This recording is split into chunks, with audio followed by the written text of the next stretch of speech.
But this time when I hit mile 18, I felt great. And I had held back a lot during the race, and some guys had gone out a good bit faster than me. And then thankfully, that's the point where I started to reel a lot of people in. And honestly, that was so fun and something I had not ever done in a race before. And, I could see them up in front of me, and I had a lot left in the tank at that point that I'd never had before. It was a great feeling. And, to come through and feel good at the end of a race and to be able to PR in that way was amazing. Hello everyone, welcome to the Extramilest podcast. My name is Floris Gierman, and today we're talking to Jay Motley. He is one of our Extramilest Facebook group members, and he has had the goal for a very long time to qualify for the Boston Marathon. He tried it for many different marathons, but he wasn't able to hit the qualifying time. Until recently, when he changed his entire training and racing approach, and he was able to go from a 3:11 marathon all the way down to a 2:50 and qualify big time for Boston. So we're talking about all of the different learnings throughout his whole training cycle and his racing strategy. And he brings up a lot of good points for other listeners who are looking to qualify for Boston or run a super fast marathon as well. This episode is brought to you by Path Projects. It is my favorite running apparel out there. I use it from head to toe, and one of my favorite parts is the running shorts with a lot of different pockets. So if I go out on a longer run, it has all the pockets to hold, whether it's gels, car keys, credit cards, all of these different things. So check them out at pathprojects.com. One more thing. All of the show notes are going to be available on my website, extramilest.com, with a lot of links to all of the articles mentioned in our podcast as well. I hope you enjoy my episode with Jay Motley. Cool, perfect. That seems to work well. Where are you located? Right now, I'm actually in my hometown where I grew up in Tennessee. Ah, right on. Nice. Yeah, so I'm in my dad's house for the holidays. Ah, that's good. You guys are out there for a bit. Yeah, but I live in Greenville, South Carolina. Right on. So we're here through the holiday, and then my wife's family is from Boston, so we're going to Boston after Christmas. So we got a lot of travel ahead. That's exciting. Talking about Boston, it looks like you just ran an amazing race and you qualified for the very first time for Boston. Oh yeah. Maybe we can start out over there for a while. Because I found it quite fascinating, your journey. It sounds like you have ran for several different years. Right. And then you had a few marathon experiences, and some of it went well, some of it didn't really go according to plan. Maybe we can start out there for a little bit. Yeah, perfect. I started running back in college, actually. I got a little overweight in college and started having high blood pressure and went to a family friend. I mean, I was 20 years old, and I was at the grocery store or something and saw that my blood pressure was up, and I was like, what's going on with this? So I talked to a family friend that was a doctor, and he kind of went through all the questions with me, asking, trying to figure out if there was some cause. And then he finally just said, you're overweight. If you lose the weight, this will probably get better, and you won't have to be on medicines the rest of your life. And that was like a total wake-up call and a shock for me. I had no idea. What year was this? How old were you at that point? So I was 20 at the time and in college. So that would have been, I was born in 98. So that probably would have been, 2008? Maybe 2007, something like that. And up until that point, it kind of snuck up on me. I didn't know that I was overweight. I had no clue. And thankfully, I had my blood pressure checked, and I had this physician that was, open and honest with me enough to kind of say, like, hey, you need to get on top of this. You're young.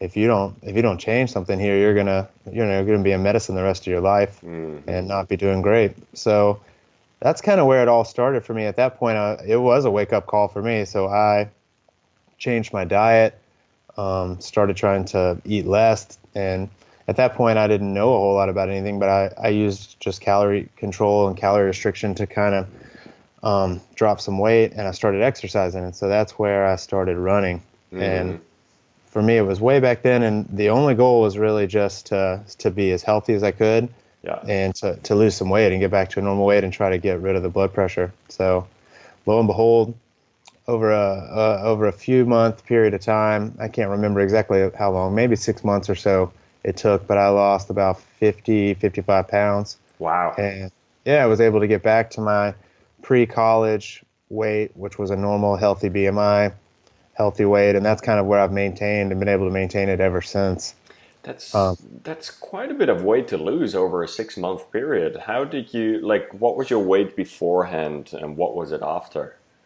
So the highest I remember seeing was right about 203 on the scale, and after that I was able to get down to about 155 and stayed. The way I did it after that, and it may have taken longer than 6 months. It's so long ago now, I can't remember exactly how long it took to drop it off. It may have been more like a year. But once I got down to my final kind of goal weight, I was able to say, all right, now I don't want it to ever go back to where I was. And so the way I did it for myself was I set a sort of range, a 10-pound range, and I said, I'll weigh myself frequently enough, and if I ever get to the edge of that range, I'm going to have to, cut back what I eat and make sure I never go out of that range. Mm-hmm. And thankfully, like over all these years, I've been able to maintain it. And over time, I've learned some more about health and lifestyle, and I ended up going to medical school after that and becoming a physician. And I'm an anesthesiologist physician for training, but then also I've more recently become certified and boarded in lifestyle medicine. Wow. So it has completely impacted your life in all sorts of elements. Yeah. Oh, it completely has. It completely has. I've been learning as much as I can about our lifestyle choices and how they affect our health and our life. And I became so passionate about it because of the way it affected my life that I want to get out there and try to help spread the word to others as well. Yeah. So, good. Yeah. So that's kind of the short story of how I came into running. And honestly, it's interesting in that it was just a way that I thought at the time, not really knowing much about anything. It was like, okay, this is a way I can get some exercise and I can try to lose this weight and get back healthy again. And, thankfully he was right. Everything reversed itself. I didn't really end up having blood pressure forever, and all that got fixed. And the rest is history. So at that time I was just running, a little bit here and there. And somehow I decided, well, maybe I should try to train for a marathon. And so the first one I started training for, and the first one I ended up running, was in 2008, April 2008, and it was at that time it was called the Country Music Marathon in Nashville, Tennessee. And I must have been in med school at the time, like maybe in the first year of med school. And oddly enough, I remember being in Nashville a few years earlier for a college event, and they happened to be running the race the same weekend I was there in the hotel that I was in. And I remember seeing all the runners before I was a runner and thinking, how could they do this? Like, how can they run that far? And ironically enough, that was the marathon that was my first one a few years later. Isn't it funny how, indeed, when you have never consistently trained or when you have never put in the time and effort, you can never even visualize going that far. And yet, once you start a training cycle and slowly but surely start building things up, that your body gets used to things rather quickly, and you can actually build up that mileage, and it starts feeling more and more doable as you progress in your training. But Exactly. It's like one of those things that at the time, you could have asked me that day and I would have said, that is impossible. I could never run that far. And then, as your training builds up and as you start to do it, you realize like, I really can do this. And it's amazing how it happens. Absolutely. And so, how did that first training cycle go for you? Did you follow some type of training plan? Did you wing it? Do you do it on your own, or?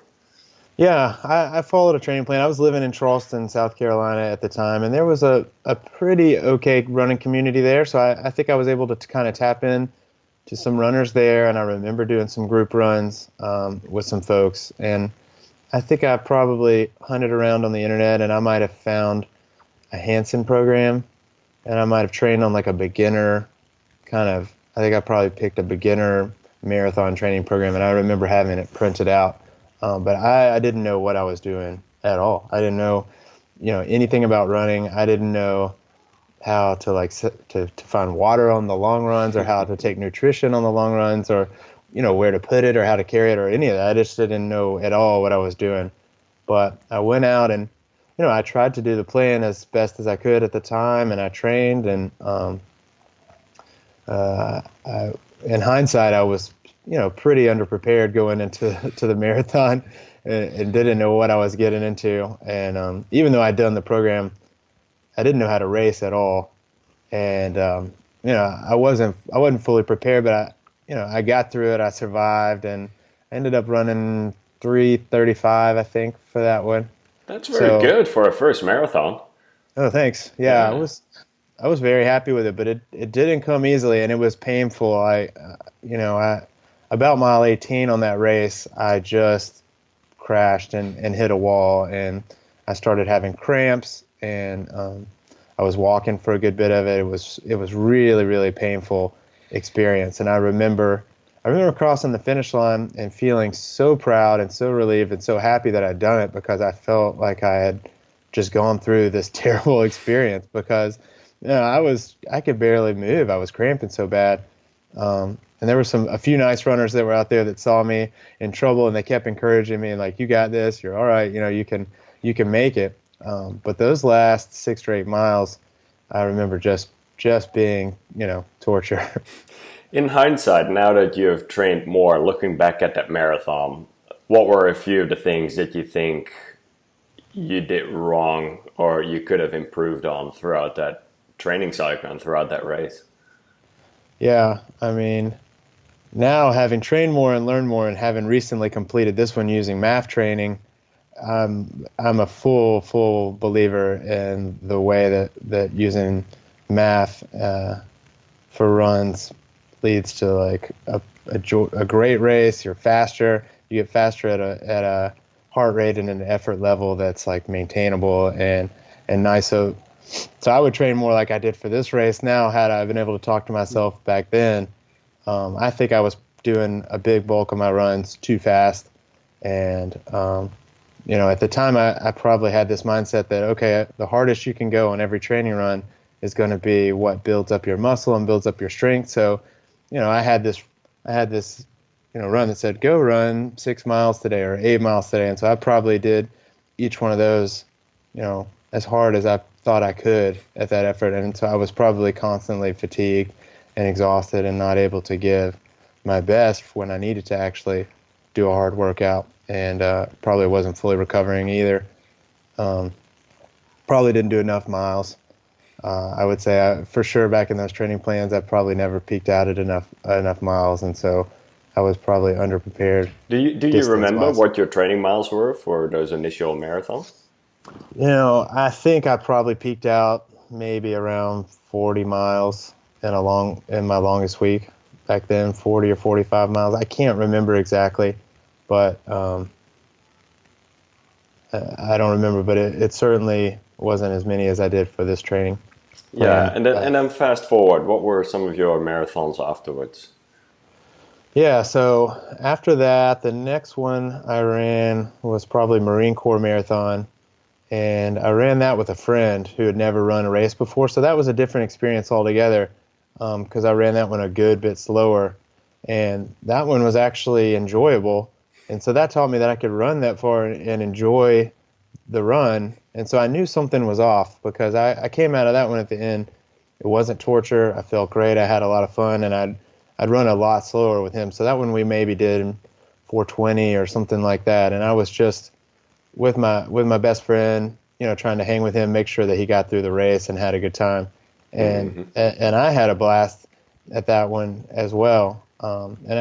I trained some going into that as well, but I didn't train to race it. I trained to just, go out and complete it. And I had fun with that one, but it certainly wasn't fast. It was kind of just like, almost like what you do for a training run or a long run. And that should have given me some hints back then that, hey, there's something going on here. That you could actually enjoy a marathon as well, instead of it being a sufferfest.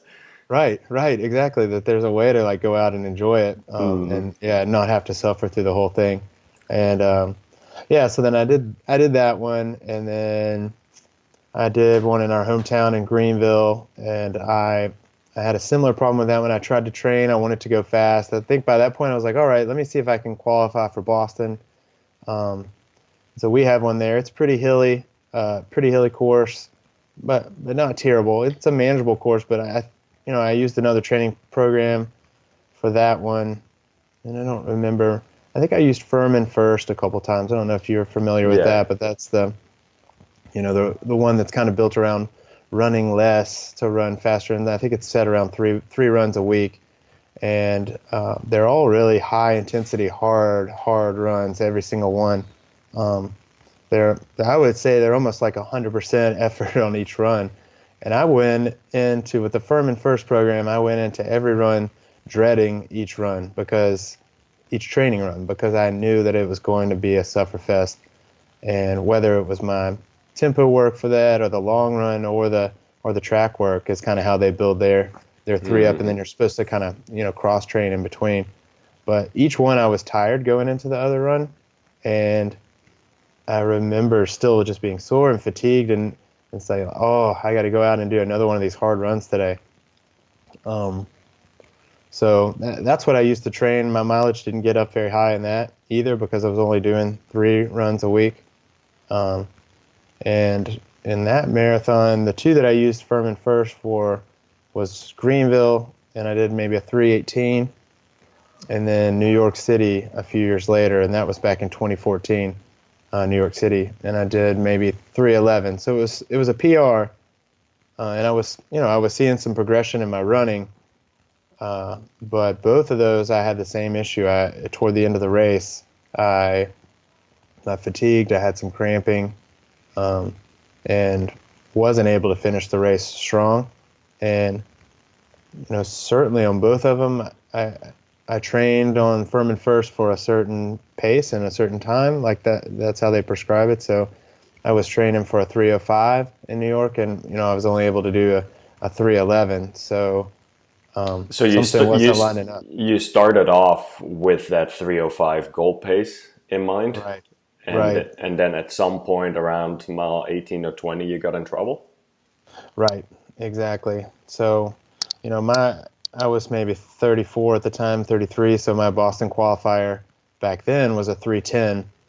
And so I said, all right, I'll train for a goal pace. I'll train for a 3:05 to try to give a little wiggle room and see if I can kind of get under that number for Boston qualifier.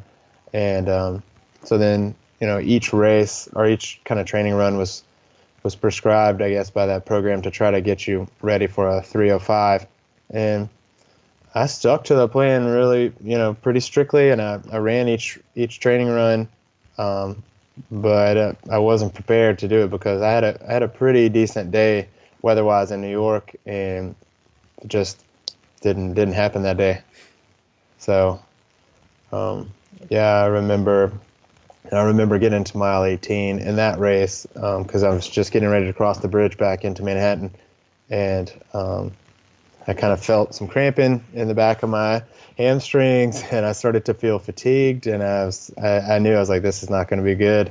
Mm-hmm. Kind of the same problem again that I'd had in some of the other marathons. And that race in particular, I think I ended up going into rhabdo, or if not rhabdo, like pretty close. I was sore and barely able to walk for about a month after that race. Wow, and that's quite a while. Yeah, it was. It was nothing like any of the other races I've had, where you have your normal soreness for a few days afterwards, and then it kind of wears off. That one I pushed to try to get sub 3:10 with everything that I had. And, I think I suffered for it a little bit too. I pushed a little too hard, and definitely, had kind of broke my body down a bit. And I think I had, a little rhabdo. And then, so that was 2014. Coming out of a race like that after you've given it several tries, what was next after that? Yeah, well, I was pretty dejected after that race, honestly, because I had trained with the program. I thought it was kind of going to get me there. I trained hard. I felt like I'd put in a lot of good work, and then it was frustrating not be able to hit my goal and not be able to run like I had wanted to and trained. And then honestly, the way that I was sore afterwards, I was thinking, this is not healthy what I'm doing to my body. If that's the result of trying to Boston qualify, and I'm a place where I'm really not functional for a month afterwards, then maybe this isn't what I should be doing, and maybe this is not a healthy way to train and run. And so, I went through a period of time. That was 4 years ago. I went through some time after that. I was married, and my wife had as a young girl had developed colon cancer, and so we had some big health issues for a while. She was pregnant with my daughter, who's now 5, and doing great, but she had some health issues, and so our life kind of became devoted to her treatment and trying to help her out. And so running took a little bit of the back burner for the next 3 or 4 years in some ways, especially training for races. Did I've always kind of loved running because it gives me a chance to be outdoors and clear my head and think, and in some ways is so therapeutic. So I was still doing runs, for that reason. I was probably doing 10 to 20 miles a week, something like that. I'd go out and run 3 miles at a time just to kind of stay healthy, stay in shape, but wasn't thinking about running as a racing or as a sport or anything. It was more just for my life and sanity and happiness. And so, for that period of time, after that race until this past summer, that's kind of what running had been. Some weeks I might not run at all, but most weeks I would run 2 or 3 days a week, a couple miles, no GPS watch, just shoes and shorts, and go out the door and be outside and then something.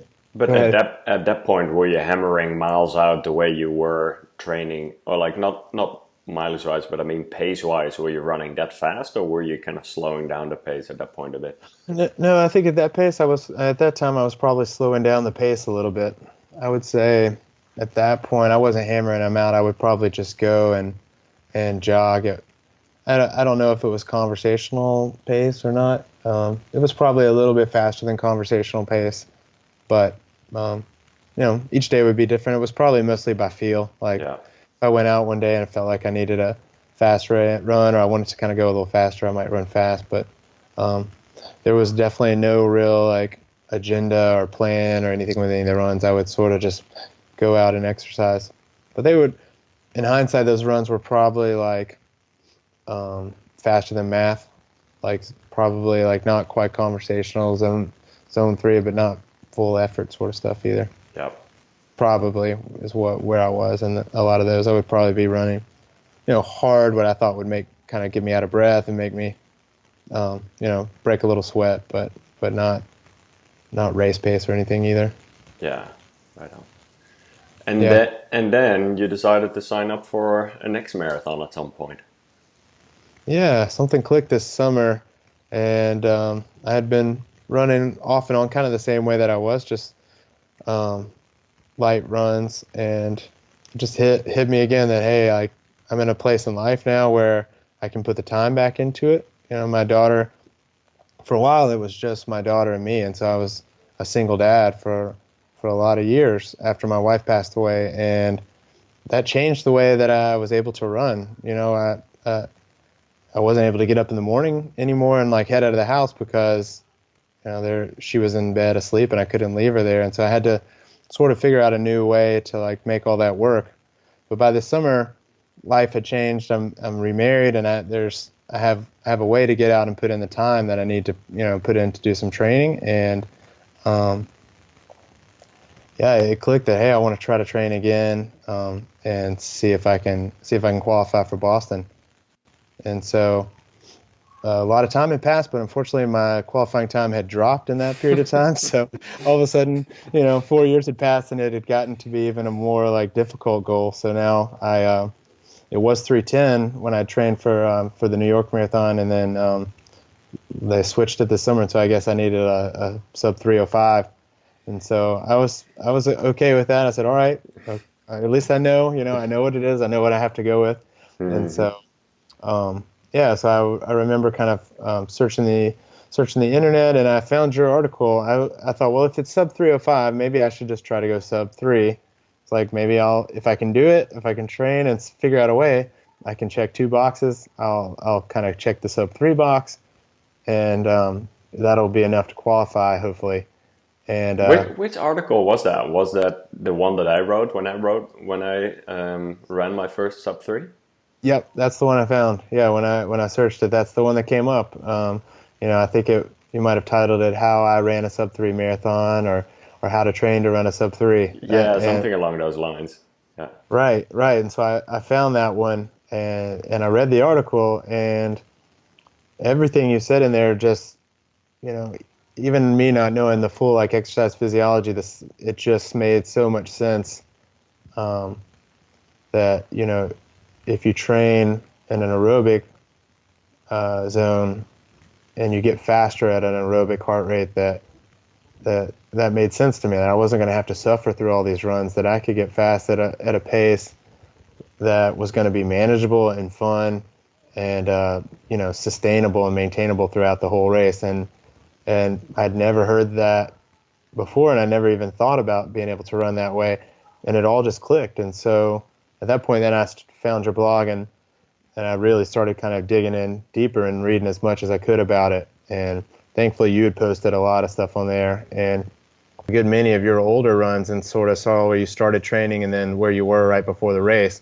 And I found that to be really, really helpful too, to be able to see those. So, thanks for putting those on there. Yeah. But that was enough too to say, all right, I can visualize now how this is going to go through the training, and I can see where I should be and kind of how you can get faster going this way.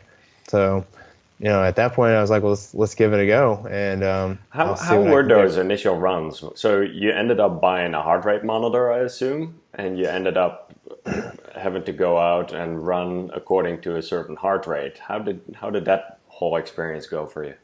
Yeah, that was a real learning experience for sure. It was interesting at first. So I went out and bought a Gierman. I'd had some older models, but I was like, all right, I'm going to train, so let me get a new one. And I got the one with the optical heart rate, I think the 235. Yep. And I went on and tried optical the first few, and I realized that for me, it wasn't going to be responsive or accurate enough to train through the whole cycle that way. I kind of found that it was giving a lot of spikes and up and down. It wasn't always accurate. And I have kind of tan skin, and they had mentioned that maybe with tanner skin that it can be a little even more difficult to read. Or so then I pretty quickly after the first few runs grabbed a strap, and luckily a friend of mine had a Whoo ticker, so he said, why don't you just use mine? I said, thanks. Yeah. And so I took his over, and that paired right up with the watch, and so I started using that. And those first few runs, I was amazed how much I had to slow down, which was like an eye opener in a lot of ways. And I was fully committed to it at that point. So I was like, all right, if I need to slow down, I'm going to slow down. And this was the summer in the South in Greenville, so it was nice and hot and humid, like our summers tend to be. And I learned quickly how that affects heart rate too, and how big a difference that makes.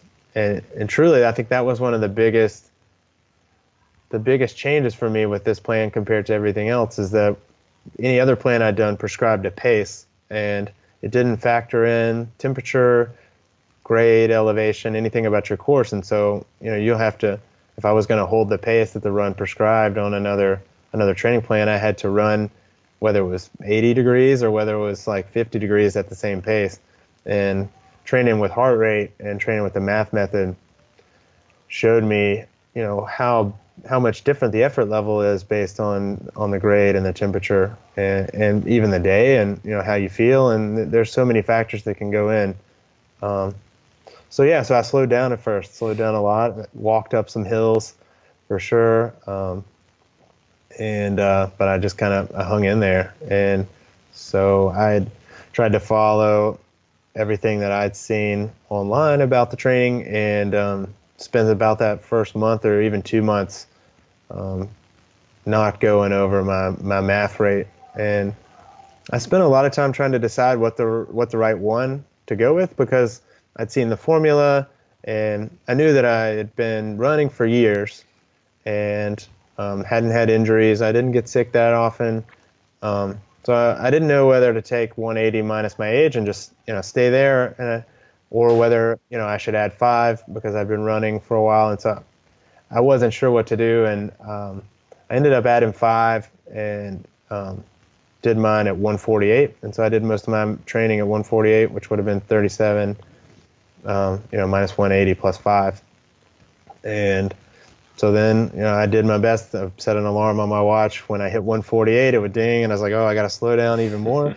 And I'd slow down. And so I think a lot of those first miles were probably like 8.5-minute miles, 9-minute miles, which, before, if I'd gone out a run, I probably would have been just doing 7:30s or something like that, which would have, been way over math. And And to pause real quick, so basically what we'll do is we'll add, because there might be some listeners to this podcast and some viewers to the video as well who don't have much experience with math at all.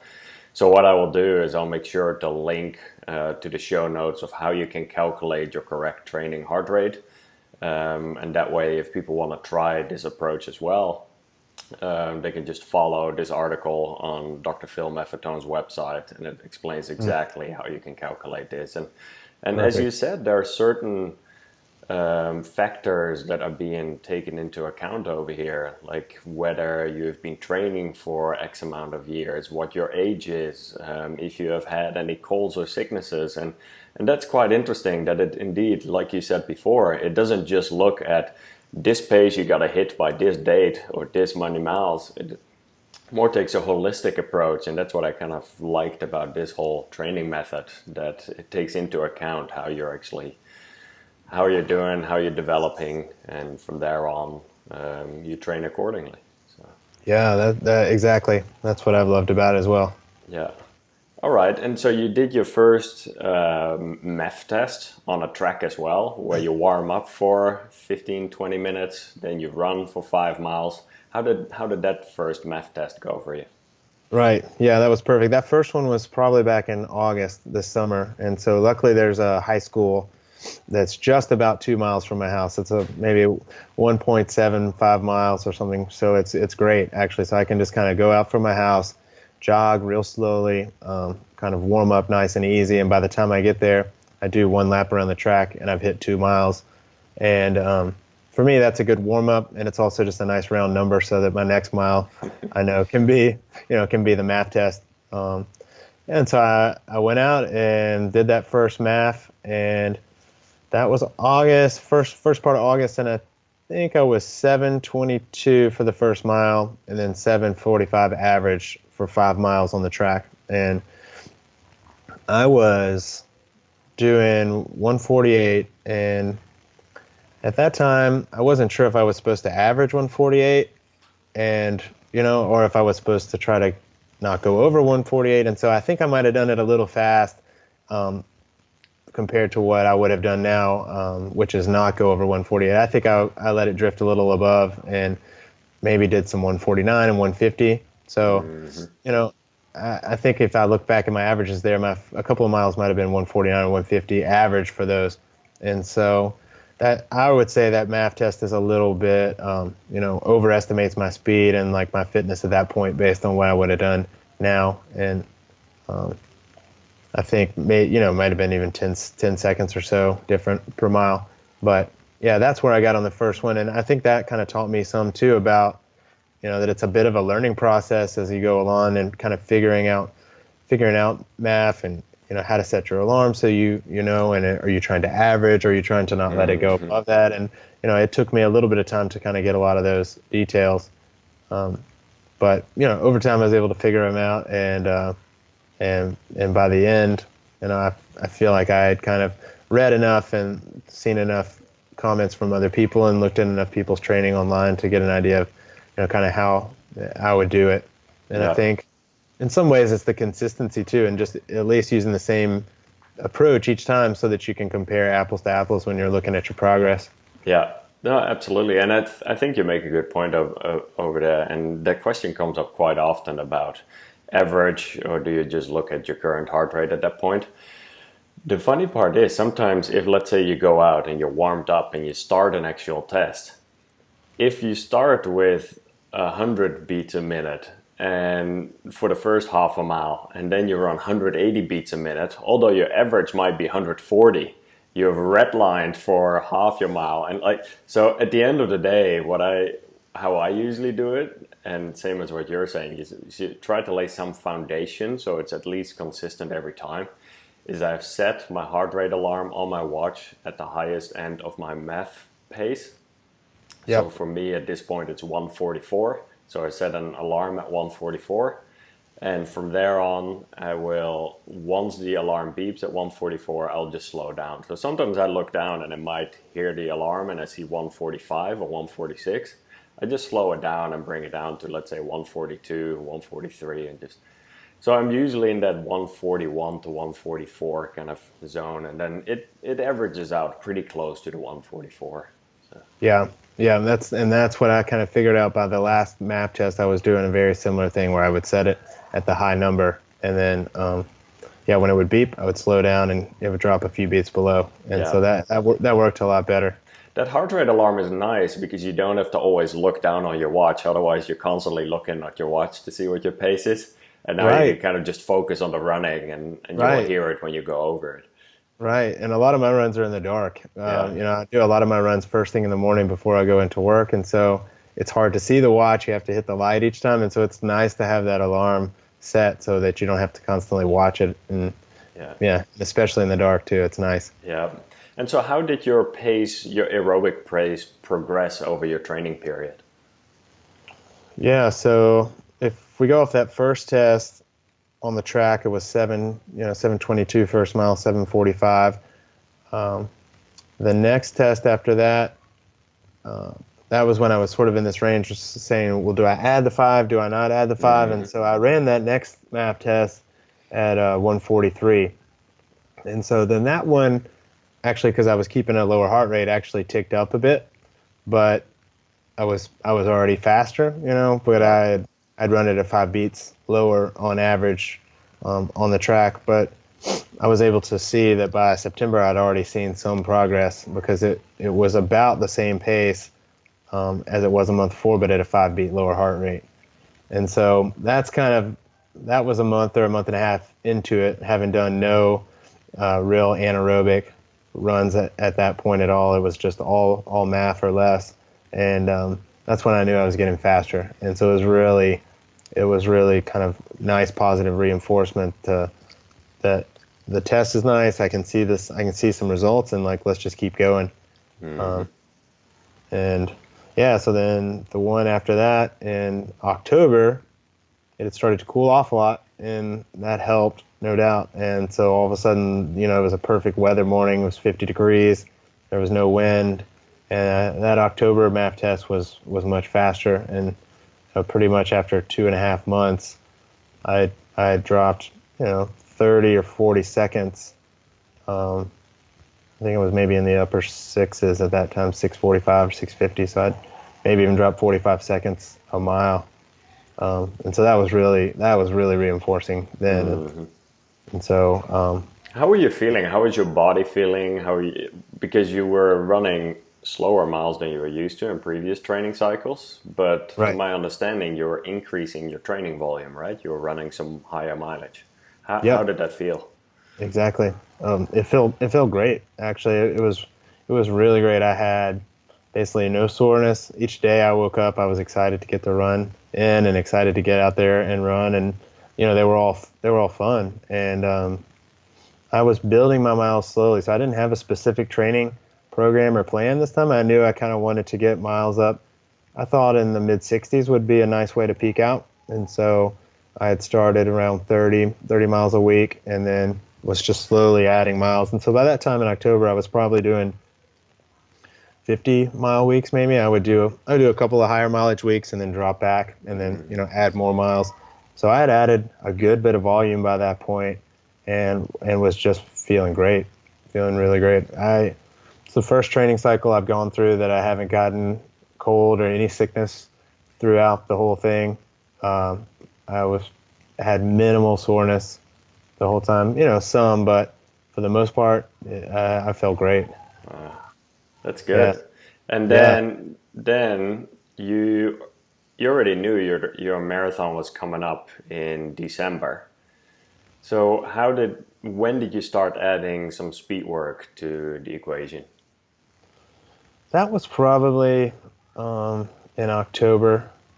I would have to look back at Strava to see for sure on the runs, but I would say, early fall, I started adding some speed work. It was maybe after 2 months of MAF training. So if I started it in late July, then probably by September, something like that, October, I probably started adding in maybe one little in one of my runs a week. And those first ones weren't on the track. They were just sort of built into a run that I was already doing. So I might run for a little warm up, and then I might do a few miles at MAF, and then maybe add in a fewer kind of higher heart rate miles in the middle, maybe 15 or 20 minutes. Yep. And then I would kind of I'd plan in my mind so that I could finish up a couple miles from home, and then I would have 1 or 2 miles to cool down on the way back to the house.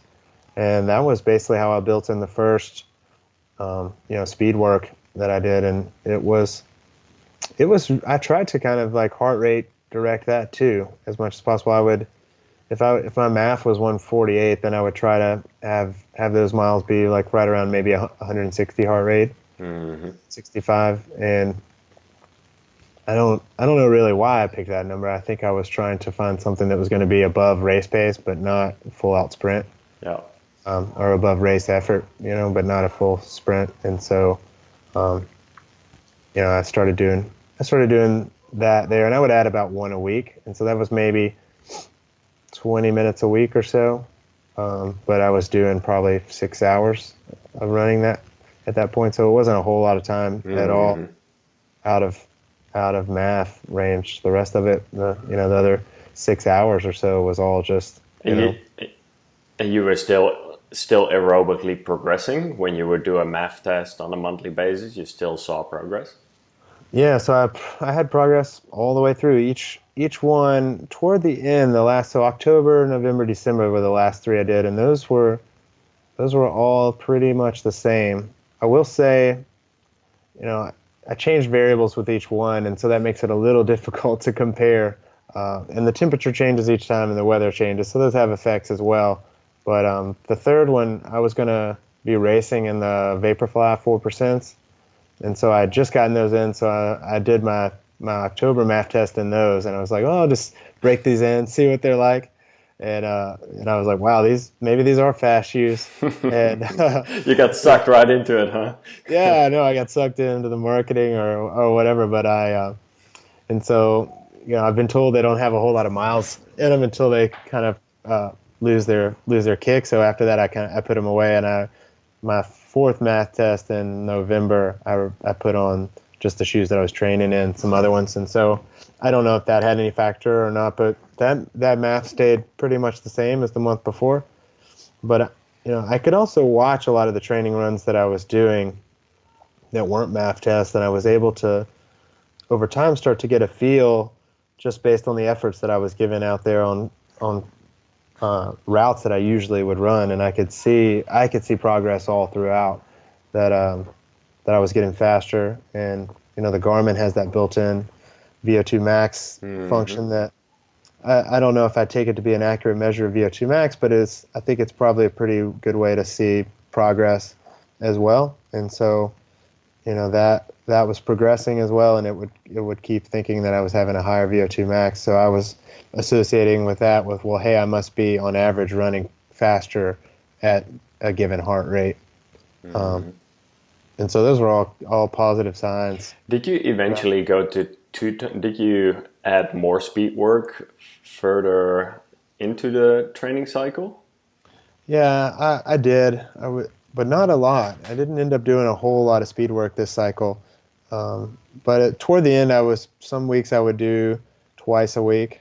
That was probably the most that I did. And it would be, maybe even 3 runs a week. So some runs I would do maybe a Tuesday, I would do a track day. And then Thursday morning, I have a group of guys that run with that leave from a local Starbucks, and they're faster than me. All of them they're a real fast crew, and so they're always going out there and getting some pretty decent miles in. So for me, for them it was probably a pretty easy run, but for me it was a good way to kind of get up to that maybe kind of a threshold type run. Yeah. And so I would do that once a week on Thursday mornings with those guys.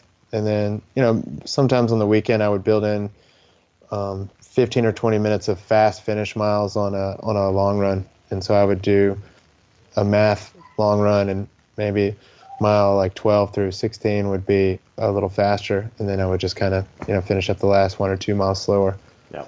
And that would be basically like a November, December, like range. That would be the way that I was training then was math run, maybe a day on the track, another kind of math run with those guys from Starbucks fast, and then, math through the weekend. Yeah. So you still ended up running 5-6 days a week then in total, right? Yeah, I was running 6 days most weeks. I think one week I might have run 7 in there. I was having so much fun I didn't want to take a day off, and ended up peaking out about 70 miles about 5 weeks out from the race. And that week I think I did 7 runs that week. And the race that I did in Hawaii was a bit interesting in that it was a net downhill race. And so I was going around the area too, and thankfully we live at the base of the mountains in North Carolina, so I was able to find some hills, and I was able to find a pretty good course over there to train on some downhill miles too, because I thought that might present sort of unique challenges, and so yeah, a few times I was able to go and find a course where I was net downhill and practice some of those runs as well. How did your actual taper go? Like you were saying, you were peaking at about 70 miles, five weeks out, and then from there on you started. Yeah, I started to taper from there, and the taper went pretty well. I think, post race analysis, there's a few things I'll change for the next training cycle, and you learn and you do a few things. Life comes in the way sometimes, like with everything with us, and I had to have a little endoscopy that was a standard scheduled thing that comes up every 3 years, but that came up and it was right before the end of the year. So I took that in early December, and I wouldn't advise doing that in a training cycle. They want you to fast for a couple days leading up to that, and I was still trying to figure out, okay, well, how do I fast? How do I do this procedure? And then how do I get the runs in as well? And so I ran one day what was a pretty easy run for me at that point. It wasn't much, but it was on a day that I was fasting leading up to the procedure. And then I realized when I got done, I wasn't going to be able to eat and take in any kind of calories or nutrition. And I was like, oh, I might have made a mistake here. And, sure enough, that night I was really, really sore. The next day I was sore, and I'd never throughout the whole training, I'd never had any soreness. Mm-hmm. So I think I probably had a bit of, muscle breakdown after that race. And that might have hampered my training a bit. And I think I probably started to taper a little early. I think if I had done it again, I would have kept my intensity up on my runs. I think I slowed some of them down even, well beyond math, and maybe cut my miles a little early because I was not feeling terribly fatigued doing math training throughout the whole thing. So if anything, I would have kept the intensity up just a little bit more leading into it. But all in all, it was good, and the taper went well too. Good. Just kind of you start to notice that you feel sluggish and you just want to run, and you kind of have to force yourself to hold back a little bit. That is, and I think there's so much to be said about the taper period, because everyone focuses so much on training and then you have the actual race. But I think that period of once all of a sudden you have so much more time available. And what do you do with yourself? And just that part of, I almost see it like you're a very happy dog in a cage who wants to play, but you're not allowed to play. And you just have to hold yourself back until training day becomes, or until race day. And even on race day, you have to hold back the first 13 miles because you see everyone around you going fast and all you want to do is run. And Yes. it's all about that patience of holding back. And that's not easy for sure. Right. Right. Yeah. It's so much about patience. And, like you said, like all you really want to do is just get out there and run. And you just have to tell yourself, all right, I'm going to hold back. I need to do this. And that way I'll be fully ready to go on race day. Yeah, absolutely. Yeah. For me, sometimes even just going on a walk or going on a hike or on a bike ride kind of uses somewhat different muscles, but some the same, and you're still outside. It's good for the brain to kind of keep active that way in some way. Oh yeah. Oh yeah. I found myself doing lots of walks during that taper period, just to be outside and get outdoors and get some fresh air. Yeah, exactly. Talk to me about your race. What was your strategy going into it, and how did it work out on race day? Well, I had the last MAF test, and my first mile there was a 6:34, and I had a 6:38 average.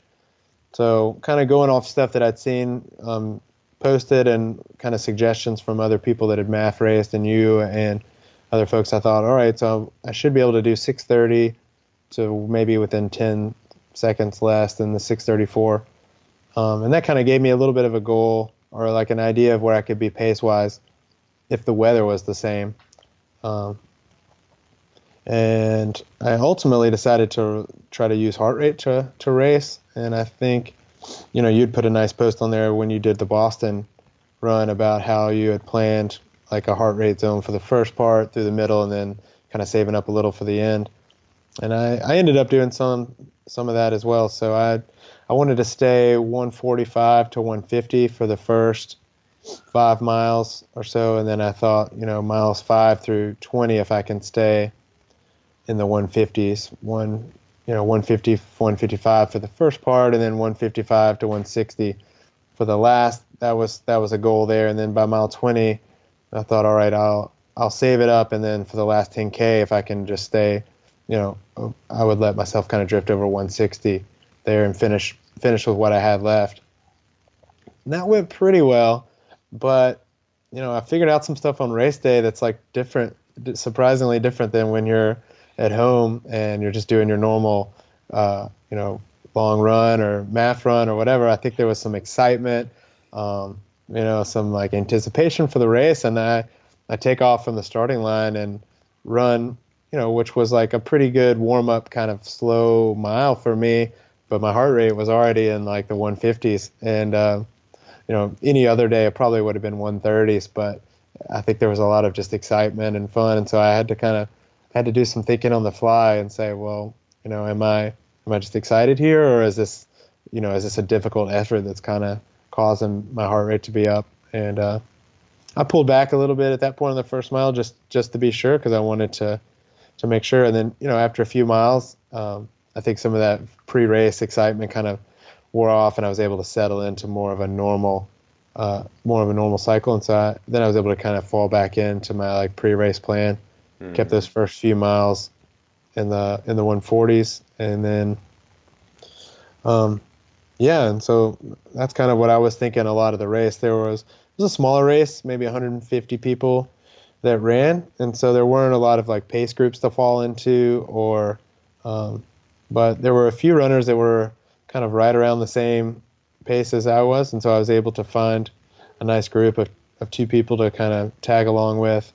There was some wind, and so it was nice for us to be able to share some of the time in the front and kind of stay out of the wind when we could. And I ended up watching my heart rate and using the heart rate as a guide for the race day, and just was going to see what kind of pace that would end up giving me. And obviously I had it set so that every mile it would show me what my last pace was for the mile, and I had an average pace on the screen. So I knew where I was pace-wise as well. And thankfully, the training had paid off, and it was starting to look early on in the race like, these are looking good. These numbers were looking good early on. And so... So what were your mile splits throughout the race? Was it according to what you had in mind, or was it? Yeah, let me Yeah, it was what I had in mind. I started, I knew that sub 3 would be 650, 651, something like that was what I needed to do to go there. And so, that was my goal, sub 3. And so I'd kind of planned, all right, well, let's just like work our way into the race. We can let the first one be 7, 7:05, 7:10, something like that. And so that's what that first mile ended up being. And then the next mile was maybe a little faster, but still above 650. And then through the middle part of the race, I think my mile, they started getting a lot faster. I was maybe 647, 620, and then the bulk of them in the middle were 620s. Wow. So I think looking here, it looks like by mile 4, I was 625, 623, 609. So through the bulk of the middle part of the race, those miles, they picked up, and I was keeping my heart rate right around where I wanted it to be. And so it was a great feeling at that point to know that I had done all this training and not really knowing how it was going to work out in the race, but starting to see early on in the race that I was able to kind of hold a heart rate that was going to be maintainable for a long time and hitting some paces that I wanted to hit. So and then you knew at some point mile 18, mile 20 was going to come around. How did that part in the race feel for you? yeah, so it was always in the back of my mind because that's the point of time in all the previous marathons where I'd started to cramp, I had lots of pain, I slowed down and kind of hit the wall that everybody talks about. But this time when I hit mile 18, I felt great. And I had held back a lot during the race, and some guys had gone out a good bit faster than me. And then thankfully, that's the point where I started to reel a lot of people in. And honestly, that was so fun and something I had not ever done in a race before. And, I could see them up in front of me, and I had a lot left in the tank at that point that I'd never had before. And so I was able to start reeling in some people and going past them and, gave them some congrats on the way by. I told them, hang in there, that you're almost there, but then also just kind of kept going. And it felt good. Had a little bit of technical difficulties. I doused myself with some water. It was a bit of a hot day there. We were running down from elevation to the base, so we started at maybe 50 degrees, 55 degrees and humid, and it's Hawaii, so it's tropical. By the time we got to the bottom, it was sunny and humid and 75. So warm day, not what we like as runners, maybe 45, 50 degree temp. And so by the end, I was taking in as much water as I could. I was trying to stay cool because it was getting hot, and I was seeing it, my heart rate too. And I doused myself with some water, and it caused my heart rate monitor to malfunction. And at that point, it was, not picking up very accurately for the rest of the race. And so thankfully, I was able to, I'd anticipated, I knew that there might be some problems along the way, and, I wasn't so focused in on that. And I ran the rest by feel. And, if I had it to do again, I probably, didn't hold back quite enough. I think I pushed a little too hard after the half marathon point and maybe, let my heart rate get up a little bit, gave a little too much effort. And the last 2 miles of this one were tough, real tough, 2 or 3 miles. I was pretty much giving full effort at that point, and I was seeing my mile splits trickle back. I think the last couple of miles might have been 720, 725, something like that. And, so I definitely hit that heat at the bottom and bonked a bit, but nothing like I'd done in the past. I didn't have any cramping. I was able to still run, and honestly, I was really happy considering how warm it had gotten, and that I was able to keep that pace. I was really happy and felt like I was trained for it. So awesome. It was good. Yeah, it was really good. And what was your final time that you got through the finish? So final time at the end was 2 hours and 50 seconds, or 50 minutes and 50 seconds. So 2:50:50. Incredible. That's quite a PR right there. It was amazing. I mean, way beyond what I ever dreamed that I was thinking best case, all right, 2:58, 2:59, something like that.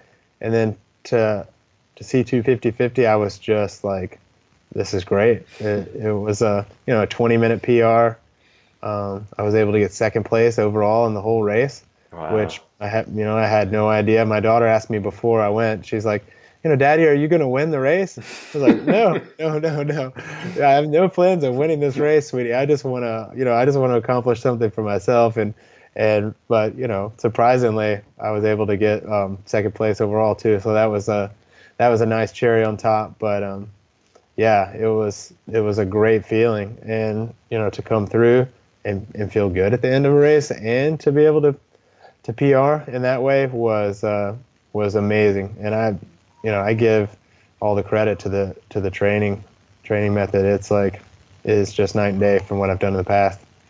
It is quite a 180 degree going from the lower mileage and the higher intense to indeed like slowing down. But the one part when I listen to your story over here, as you have progressed as a runner, it also seems you've become a lot more aware of what's happening in your body, and you've become a lot more aware of the importance of listening to yourself throughout your training. And just from an outsider looking in, that seems to have made quite a bit of an impact for you as well.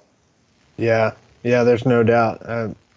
I learned a lot about that throughout this time. There was a run that I went out during training, and I remember my hip started hurting in a way that it hadn't. And those pop up sometimes as runners, or you'll have a little something when you're running, and we all know those kind of come up sometimes. And usually if it's nothing, it'll go away. But in this run, it didn't really go away. And so, I said, you know what, I'm just going to stop today. There's no reason to do anything crazy. Stop the run right there. I walked home and, started thinking, and I realized that the shoes that I was in had 470 miles or so on them. And I think they were at the end of their life. And I switched out to a different pair of shoes, a new one, with, a lot of life left in them. I went running the next day, and things were better. And, I have no way to know for sure it was the shoes, but it's little stuff like that, like kind of listening to the body that in the past I might have just pushed through it or thought, hey, you're not running hard enough, or you need to push through the pain. And, this time I did a lot more kind of listening to my body. I added in some yoga throughout too. And so I did a fair amount of yoga training and yoga practice throughout, just to try to add a little strength component, flexibility, but also, mentally and kind of centering. And I think a lot of that came into the race as well. I thought they teach you a lot in yoga to go back to your breathing. And when times got tough in the race, or if there were periods of times where it was hot, or I was, having a tough part, I would kind of go back and think about my breathing and get back into that. And that was nice too. That was helpful. So it was a lot more kind of listening to cues in my own body that I hadn't done in the past when I raced or when I ran. Yeah. And not being too hard on yourself, and eventually, when you're not too hard on yourself and you listen to yourself that way, you avoid injuries, and eventually you might progress slightly slower, but as soon as you get an injury, you're back like 4 or 8 weeks in your training cycle. Exactly. And eventually now you can have an injury-free training cycle, and you can have a lot of fun and energy while doing it. That's awesome to hear. So. Yeah, it's great. I mean, it's amazing to go through the whole thing injury-free and having fun. That was a huge change from times in the past. Yeah. What would you do different for your next training cycle and for your next race? Is there anything else that you feel would make sense for you to do differently? Yeah, I'm actually thinking now, trying to figure out what the next race is going to be, and trying to dial that in. So I'm thinking those exact thoughts right now. I'd love to see, if I can keep progressing with math. As far as volume goes, as long as I can tolerate it without taking too much time from the family and from work and other commitments, I think the volume was good and it was manageable. I'll peak a little bit differently. I think I'll peak closer to the race, and I'll try seeing if I keep that intensity and that mileage up, maybe to more like 2 or 3 weeks out from the race, if that has any difference. Mm-hmm. Other than that, I don't really know. I'll have to watch my math test and see if I keep progressing, and if they keep getting faster and faster, then I'll keep going. If I hit plateaus, I might try adding in more speed work, or tinkering with things here or there to see if I can kind of keep seeing progress on the math test. But as long as I'm seeing progress, I'm just going to keep doing the same thing. Yeah, no, that sounds like you have the right approach right there. You found something that works really well for you, and that's awesome. I'm so excited for you that you qualified for Boston and that you're going to be out there at 2020. 2020. Boston is an amazing race, and when I ran it, I could not compare it to any other race I'd previously run. The amount of people that come out to the sidelines and cheer everyone on, it's quite incredible that way. The energy, I've never ever experienced anything like it. Oh, I can't wait. I'm so excited. It's been that dream since I've been a runner to be able to qualify and make it. So, I thank you for putting the information out there and for, putting it out in a way that it's easy to understand and easy to see how to translate it into your own running and your own training. And that for me was really helpful to have that. And it's amazing to see success. I'm really excited for Boston 2020. I can't wait. My wife grew up there, and so that's her hometown. All her family still live up there, so we'll have a place to stay and a lot of folks cheering us on. And hopefully, I'm kind of pushing a few other friends and kind of putting a bug in their ear, hoping to get a few more friends to train and qualify, and we have some company up there running it as well. Oh, great. Yeah, what I will do as well, there's several people from the Extramilest group going out there as well who qualified for it.